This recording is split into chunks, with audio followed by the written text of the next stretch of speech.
Well,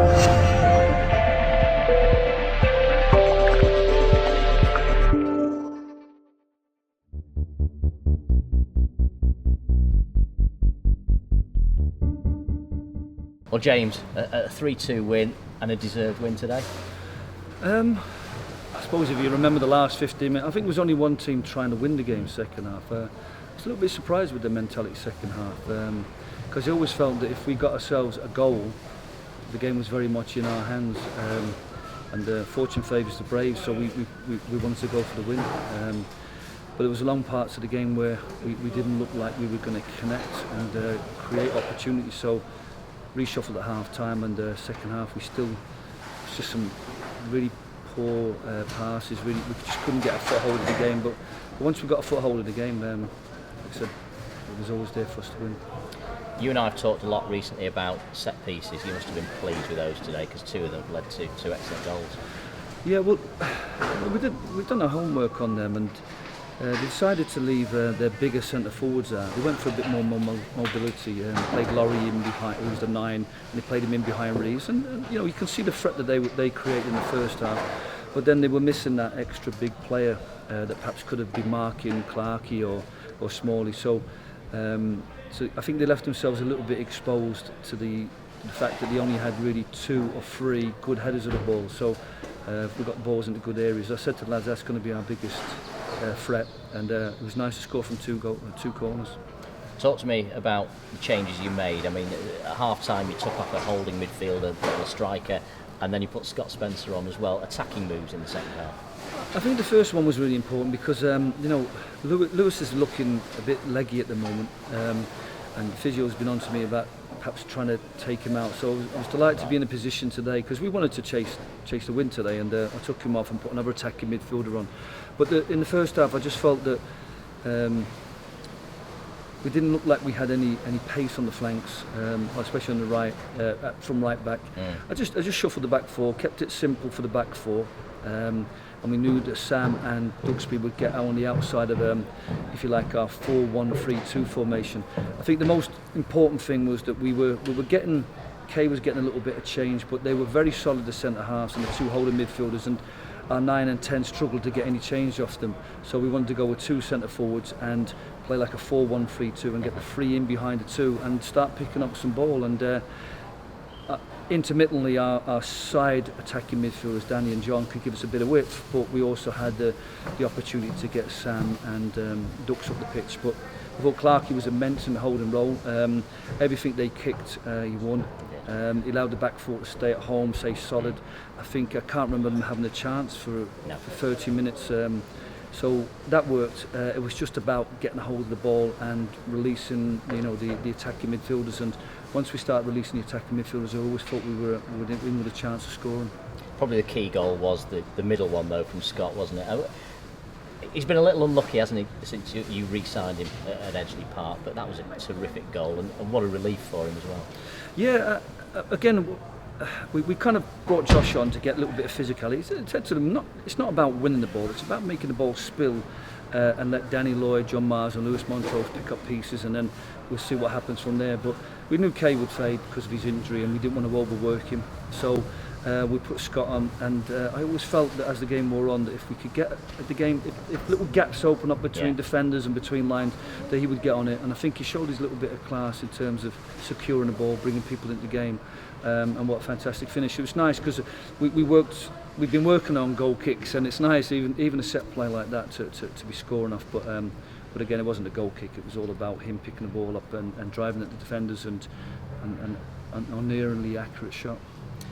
3 points is great, but I know you'll look at the negatives as well from today. And the negatives, I mean, 2 shots from Altrincham, I mean, they've both gone in, and you'll be disappointed with the goals that you conceded, which came from wide areas initially. Yeah, but well, never mind the second goal and the fact that we've got good possession and we give it away. I think Mark has to be a little bit more composed in them situations, so that we're feeding the ball into feet or dropping it into chest or clipping it crosses into heads.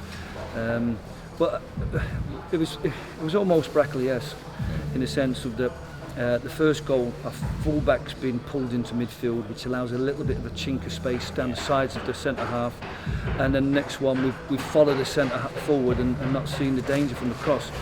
I can mention FC United, I can mention Halifax.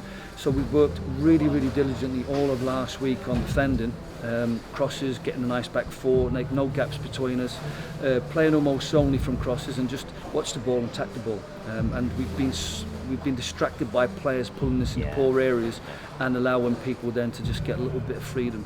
So disappointing.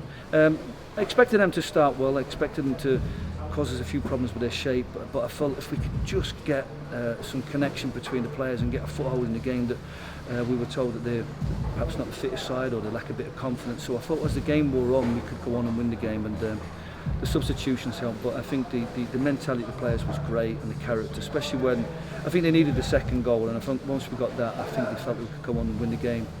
Danny Lloyd, I thought, was immense this afternoon. So creative and unlucky not to get a goal today, but pulled up at the end with an apparent injury. What's the problem with him? Yeah, I think he's got a problem with his toenails, and I think I don't know what happened. It's split, but he's fantastic energy. Because you're kind of asking him and Jon Marsden to sort of play two roles. You're asking him to be a number 10, but also give us a bit of width, so intermittently. But he certainly gave us some great penetration down the left.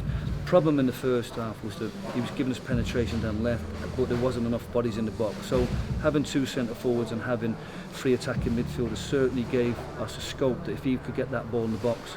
And he was very unfortunate not to score himself. He looked the biggest danger from open play for the first 70 minutes. So I'm delighted for him. He deserved the man of the match, although I think tactically Michael Clark did a fantastic job for a second half, made the defence look very, very solid and gave us a platform for turning the ball back on them. Speaking of injuries, as we are doing, Adam Thomas, dreadful news about his injury, and it looks like it could be a lengthy layoff for him now.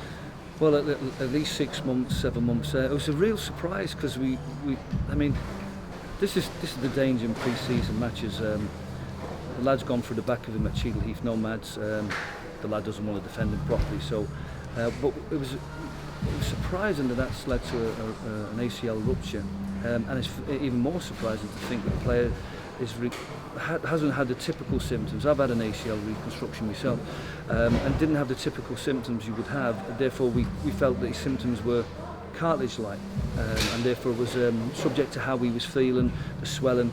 And on Thursday, he trained really well, and I was certainly considering playing him today. So to get that news on Friday was a real shock and a real blow for Adam. But explain to Adam about technology and rehab now, and the fact that the ACL didn't seem to be a massive part of his knee construction. That I think he'll come back flying. It's just a shame because I think he's got tremendous talent, and it would have been nice to see. We've seen glimpses of that. He's got a little couple of cameo roles and got himself a goal. It just means now that especially with Gary Stopforth injured, we only had 16 today. So tight squad, but like I said, we had 16 good players who got the job done today. But we may have to consider one or two more, given that we've got any injury now, we're down to 15 players. So be interesting to speak to Al today about how the academy boys are done, and we'll be 3-3, I believe, today. The reserves, No, it's great for them. I mean, obviously the pros got a run out on Tuesday, and the academy lads got a run out of strange fixture clashes, but we wouldn't have been able to give them any bodies anyway. But like I said, the 16's solid. The great thing about the group is that there is players who can adapt and play different roles. We've dropped Sam back from right wing to right back, and Clark is pushed into midfield. We can ask Jon Marsden to play in or out. Looking forward to the next couple of games now, but we do have to improve. So a lot of work to be done on Monday now to go to a very tough place to get a result. I always felt that the last 3 games were winnable, so it's nice to get 7 points. But this is a game now where we're going to have to be better. We're going to have to be really, really solid defensively and really ruthless in terms of attacking. But the way we play today suggests that we've got some threats. So what we have to do is make sure that we're really solid at Darlington and see if we can pick up another massive 3 points. Because you expect to have fewer opportunities in that game, perhaps? No, I've seen Darlington play at Curzon. We'll get them watched again. They're a fit side. I think they certainly won't fade, perhaps the way Altrincham did today.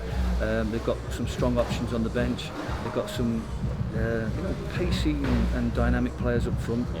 So we expect it to be an extremely tough game, especially when you ask your part-time players to take a half-day Tuesday, travel all the way up there, and then miss work on Wednesday or get up bleary-eyed Wednesday. But it's a tough place to go. But I think Darling have got, unfortunately for them, they've got to do the reverse several times, or maybe a dozen times. They've got to travel long distances midweek. But from our point of view, it's now a game that we can turn our focus to. I'm not really bothered about the league position. I'm just looking at the form. We need to go back to being tight and have clean sheets, well structured, and continue to be a threat, because the players we brought in, people were worried about whether they had goals, but certainly getting goals and creating opportunities, even when we don't play, is not a problem. But like I said, we need to be put ourselves in a position with clean sheets and to be able to, the one goal is enough to win it. Game's on the Wednesday, so don't you book the wrong day off, will you? No. We unfortunately, we've had to change training to Monday to give the lads a little bit of a breather, but it causes a major problem, because everybody gets into a routine with working Tuesday, Thursday. My work Sunday evenings that I'm not training, so everybody has to. There's a knock-on effect, but again, that's the nature of the league. Some teams want to play the home games on a Monday, like Curs and Bradford play on a Wednesday. So. But like I said, we'll adapt to that. Like I said, it's a very demanding league, I've said consistently, for part-time people. But like I said, it's a game we're looking forward to, because I think it's based upon the last 3 games overall. I think we're in a position now where I think this is a nice, if you like, test for us to see whether we're shaping up for the more than 10th. And it's you mentioned before, 7 points out of 9. So that point at Telford now, because of these back-to-back wins, that starts to look like a really important point as well, doesn't it? Yeah, I think if we had a little bit more confidence and been a little bit more ruthless, we could have picked up a 1-0 win there.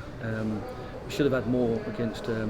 But like I said, we're not playing as well as I'd like us to play, and I think our fans have gone home probably a little bit shell-shocked, delighted, and they were able to get a little bit giddy at the end with us winning the game. But for large parts, they probably felt that this isn't a team capable of winning. So we know there's a lot of work to be done, but in terms of fitness, in terms of character, I think we've got a good group, and they dug deep today when they didn't play well to get results. So that's a good attribute to have. Absolutely, well done today. Thanks so much.